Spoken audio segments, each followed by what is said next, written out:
Hello friends, ये देखिए गणतंत्र दिवस की पूरी तैयारी हो चुकी है। सब लोग बहुत ही अच्छे से अटेंशन खड़े हुए हैं और फ्लैग होस्टिंग के लिए रेडी है सब काम। ये आप देख रहे हैं बच्चे कितने अच्छे से झंडा अपने झंडे के सम्मान के लिए सब लोग खड़े हुए हैं। ये आप देख रहे हैं, ये देखिए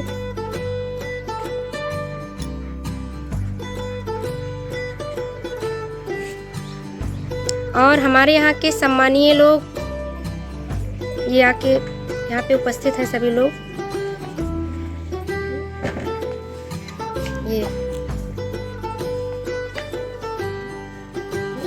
अच्छा अच्छी से ही लगी है।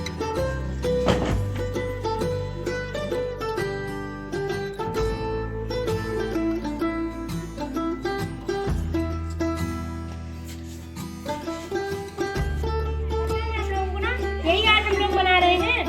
तो इस दिन क्या हुआ था, इस दिन हमारे देश का संविधान लिखा गया था। क्या लिखा गया था? संविधान।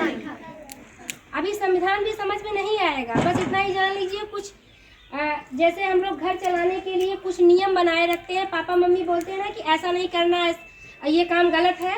तो वैसे देश को चलाने के लिए संविधान लिखा गया था। वो आज ही के दिन लिखा गया था, 26 जनवरी 1950 में। किस दिन लिखा गया था? 26 जनवरी 1950 में। तो बच्चों, आपसे मेरी यही एक आग्रह है, निवेदन है कि आप लोग जिस भी काम में रहिए, पढ़ाई हो, घर परिवार हो, खेल हो, आपकी फ्रेंडशिप है, तो अपने काम के प्रति आपको वफादार बनना है। क्या बनना है? वफादार मीन्स यह हुआ कि आप उसके प्रति फिर आपके मन में कुछ ये न रहे कि हम ये काम अच्छे से नहीं करेंगे। आप पढ़ाई करो तो मन लगा के करो, जितनी देर पढ़िए उतनी देर मन लगा के पढ़िए। खेलना भी जरूरी है क्योंकि बच्चों का विकास खेलने से ही होता है। तो खेलिए भी, लेकिन पढ़ाई कीजिए, जितनी देर पढ़ाई कीजिए वफादारी से कीजिए, मन लगा के कीजिए। फ्रेंडशिप भी हुई, आप लोगों की आपस में एक दूसरे से दोस्ती मित्रता होती है ना, तो आप उसको मन से कीजिए। ऐसा नहीं कि बस आज दोस्ती किया, बस आज इनसे दोस्ती किया, कल इनको छोड़ दिया। क्योंकि जब आप वफादारी करेंगे तो एक दूसरे के प्रति आपको ये चिंता रहेगी कि इनका नुकसान ना हो, ये अच्छे बने। समझ में आई हमारी बातें? तो जब आप अपने घर परिवार फ्रेंड्स के साथ वफादार रहेंगे तो आगे चल के ये आपका जो दायरा है ये बढ़ेगा और हम लोग आपस में देश के प्रति भी वफादार होंगे। क्योंकि जब हम बड़े होंगे तो अपने देश के प्रति भी वफादार होंगे। तो बस मैं अपनी इसी बात के साथ विराम लेती हूँ। जय हिंद। रिपब्लिक डे यानी गणतंत्र दिवस मना रहे हो, ठीक। और क्योंकि जहाँ तुम लोग पढ़ते हो तो देश के सम्मान में एक हमारा फर्ज बनता है, एक जिम्मेदारी बनती है कि कम से कम ध्वज को सलामी दी जाए, ठीक। तो ध्वज फहराने के लिए यहाँ जितने लोग हैं, पूरे गांव का अगर इतिहास देखा जाए तो सबसे बुजुर्ग और सबसे वरिष्ठ नागरिक गांव के कौन है इस समय? श्री रमाकांत तिवारी जी ध्वजारोहण करेंगे और सब अपनी जगह खड़े होकर के राष्ट्रगान एक साथ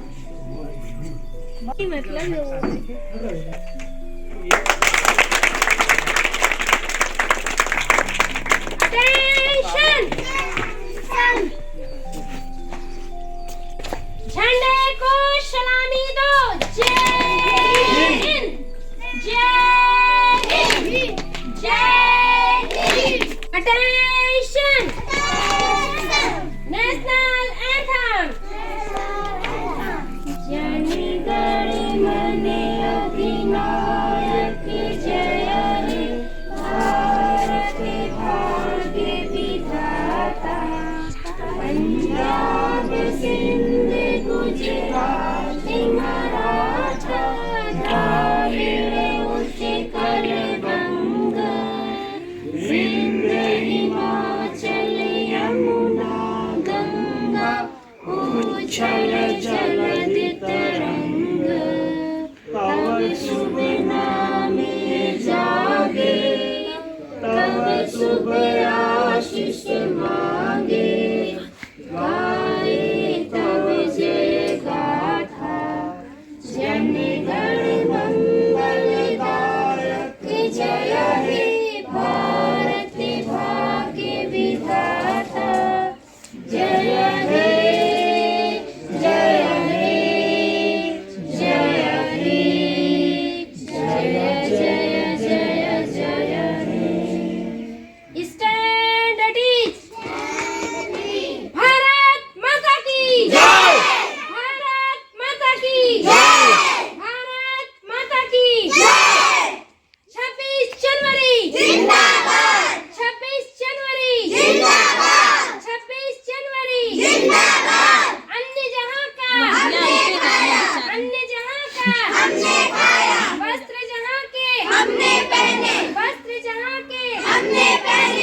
सुना दी और अपनी टूटी फूटी वाणी में जब बूढ़े हो गए हैं, जब जवान थे तुम्हारे गुरु जी ने हमको पढ़ाया था।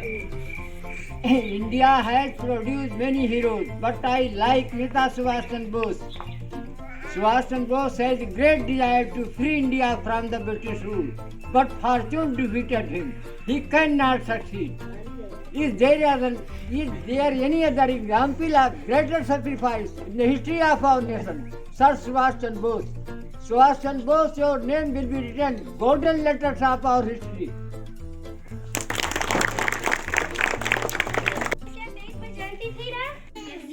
तो सुभाष चंद्र जी का सबसे, आप लोग बेटा बच्चे हो, आप लोगों को हम लोगों की बड़ी बड़ी बातें अभी नहीं समझ में आएंगी। जैसे जैसे आप लोग बड़े होंगे उसी तरह आपको ये सब बातें धीरे धीरे समझ में आएंगी।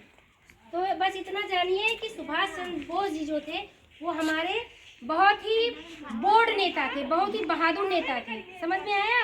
और उन्होंने देश के लिए, इस देश को आज़ाद कराने के लिए अपने तन मन से वो एकदम से न्यौछावर थे, अपने देश के प्रति वफादार थे। और उनका एक नारा था, तुम मुझे खून दो मैं तुम्हें आज़ादी दूंगा। उनका नारा क्या था? तुम मुझे खून दो मैं तुम्हें आज़ादी दूंगा। यानी कि वो अपने देशवासियों को इतना जागरूक करते थे कि आप हमारे साथ आइए।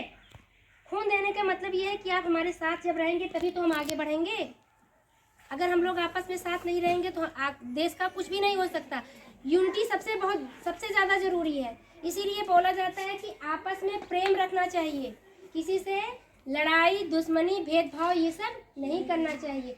ऐसे ही करते हैं ना सब लोग, सब बच्चे अगर आपस में प्रेम से रहते हैं तो वहाँ पे अच्छा लगता है कि नहीं लगता है? लगता है ना। तो सुभाष चंद्र जी का नारा था कि तुम मुझे खून दो मैं तुम्हें आज़ादी दूंगा।